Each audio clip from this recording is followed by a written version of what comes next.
With the new WordPress 5.8 update, now you can upload WebP images. Which, by the way, we used to upload using plugins. But you don't need plugins anymore. I am Alex from Essential Web Apps. And we make videos on WordPress, website and social media strategy, web design, and development. To see our regularly uploaded videos, please hit the subscribe buttons and click the bell icon for notification. WebP is an image format employing both lossy and lossless compression, and supports animation and alpha transparency, developed by Google.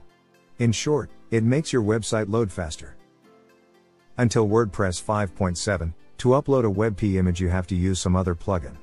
Because WebP was not supported by WordPress then.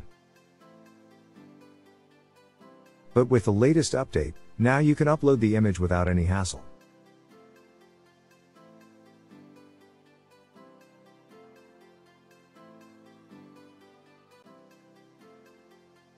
And, if you inspect it, it will show WebP.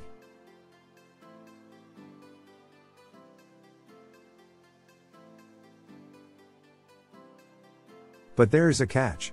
Even though WordPress now supports WebP, but you still might not be able to upload a WebP file. Your server has to have some requirements.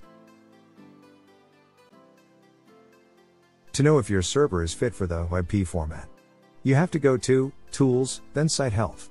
Then click on Info. Then look for the Media Handling tab. So, if your server does not have this ImageMagick plugin installed, you might not be able to upload a WebP file. For this, you have to contact with your hosting provider. If your server already has the plugin installed, then you will see the version number here. And, you can easily upload a WebP file. So, there you go. If you like this video, please like and share.